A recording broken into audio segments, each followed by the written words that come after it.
Sicily. Sicily. Go by the name Roma. If it's not Rome, Greece. but that's really close. Italy. No, it's a India. country. Venice. India. It's a country. Gypsy. Remember? France. Sounds Germany. like Romania. Romania. Yes. Remember by nomadic people originating and migrating from northern India to Europe around the 14th century. Now also living in North America and Australia. Okay. So originally they come all the way from India, way over here. They have a big colony in Romania, hence the name Roma. And then they migrate into Western Europe and make it up to England and Ireland. They have since expanded, of course, all the way across the country. World, whatever. They are known for being nomadic, obviously, since they have migrated all that far. And they tend to work as day laborers that don't have a specific home base. What sort of things do you associate with gypsies? Tears. Tears? Music. That's Maybe. why? Magic. Because they're sad? Hollywood. Hollywood's correct, very young brains. I don't get it, but okay. Curses. Curses? Mhm. What else? Seeing the future. Being able, okay, like fortune tellers, palm readers, see the future. Okay, someone that's nomadic. When I hear the word gypsies, I always think of Borat. Yeah, kind of. Movie I haven't seen. No, You should see it. You Fluffy should. Yeah. You should know. right It on was that. retarded. I thought it was- watched like I thought it 10 was minutes. scary. First time I watched that, Stupid. it's like, There's a new one. Focus. I like the one where I heard he's a Back to gangster gypsies. and all his- What other Yeah. things do you associate with gypsies? What do they look like? How do they dress? How do they act? Kind of shabby. Kind of shabby? What else? They wear like They wear a lot of Okay. dresses. Lots of jewelry, loose clothing, sort of hippie-like. hippie, old world, flowy, not like contemporary hip fashion.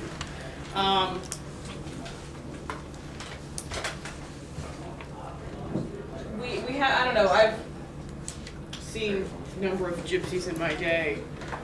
I don't think I've ever actually seen a I've Yeah, never gypsy. really? seen a gypsy. Oh. Well, the gypsies in Ireland are actually called tinkers, because of the fact that they would have been day laborers who tinkered with things. That's where that term comes from. And they tend to hang out at bus stations and have become infamous for being pickpockets. They are not really good at, well, this is all sort of speculative. I'm not personally friends with any gypsies. I was. He picked me up and like shaked all the coins out. Yeah. I'm serious. They sort of have the reputation of being sort of Mhm. street urchins. Yeah, he was a magic guy. Not being able to hold down a job, not really clean. The women have a lot of children who they can't take care of, so they sit on the street with their children and ask for money. They wear a lot of jewelry and these sort of bohemian-looking garments. They do have their own language. In Spain, they hang out outside of churches and ask for money, or they'll give you, and by give I mean force into your hand so that you feel obligated to give them money, packets of herbs that they say ward off evil spirits. And then they use rosemary a lot. They'll like shove rosemary in your hand and say, I've blessed you to lift a curse, now you have to give me money. And so the tourists get stuck paying the gypsies money for sprigs of rosemary all the time. So, long story short, I guess the point is that they don't have the best reputation. So why in the world would the father, who's going to Liverpool on business, which is probably the closest big city to where they're living, why would he bring home this like 6-year-old gypsy child? Because he felt bad for him. Okay. Could have him as a pet. Yeah, I mean, like, why would you do that? Why would you?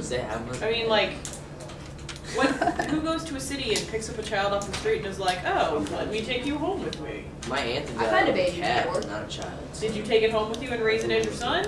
Yep. I've done that too. I've had Okay. a kid coffee. That does. There's a couple of theories about why the man would have picked up a random child and brought it home. The first one is he felt really bad because the child was dying, and so he brought it home to save it. Another theory is he would have brought it home to be a sort of unskilled worker on the farm, cheap labor, probably gave the mom like $5 to buy the kid, was going to raise it, and then he was going to work in the field for the rest of his life, and he would sort of be like a slave, that he would just have to work with the family, and he wouldn't know anything else, so he couldn't ever leave. Third theory is that since there's a little bit of evidence that the father goes to Liverpool on business sort of regularly, that's the closest biggest city, that he could have had an affair with the mother and that it's his illegitimate child. If that's true, that makes the relationships in the book a little bit more incestuous. Because if you go by one of the other two theories, that he takes the child in and there's no blood relation, then the stuff on the family tree that looks like intermarriage isn't actually intermarriage because he's not blood related to them. But if you want to go by the theory that he's the illegitimate child of Mr. Earnshaw, then that makes him half sibling to Catherine. Which one do you think it Is is? he gonna marry his brother's condemned sister? No, they don't get married. There's a love That's affair, a sin. Yeah, but that they is a don't sin. get married. That's sinful. He marries someone else. His wife is not Catherine. Like, if we flip back over. Flip back. But he didn't marry her. It is a sin. So he's not. It's I'm half pretty sister. I'm pretty sure that it is. It's different. Not really. No, it's really not. That's me marrying Lexi. So this wife is not her. So if he is not blood related, this relationship is not incestuous. If they are blood related, he's got a love interest with his half sister. So She but you can make that judgment. I'm kind of a fan, I don't know, not for the incestuous implications, but a sort of proponent of the theory that it's his illegitimate child, because I don't really understand why someone would bring home a random gypsy baby from the streets. That just seems a little bizarre to me. maybe he's But- a You're nice looking at me for like I have the answer to that. You don't bring home random gypsy babies and raise them on your own. I don't anymore. Oh, Yeah, you try. One you sold them back into the black market. No, I just say. Oh.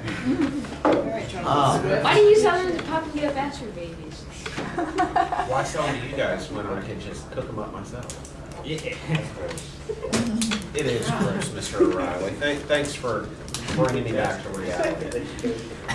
Alright, so tell me a little bit about Heathcliff's childhood. He comes into this home when he's about, let's see, we're told he's about, well, Catherine is 6, Hindley is 14, and Heathcliff is about the same age as Catherine. So he's about 6, 7 years old. What is life like when he comes into this home? How's he treated? How's he received? Like crap. Like a dog. Yeah. The lady put him on like the foot of the stairs and hope he'd run away. Yeah, the night that they bring him home, nobody wants him to stay in the room with them, so they decide they're going to leave him on the front step, and maybe he'll crawl away in the middle of the night, and they won't have to deal with him. Why would they even take him home? Exactly. You would think if the father was that hell-bent on bringing the kid home, he would say, well, it could stay in my room. But no, they leave This it gets on the the shit of what that is on the child. Right. So they leave him on the front step. He does not crawl away, so they're sort of stuck with him. So how does Hindley feel about Heathcliff, his Like, new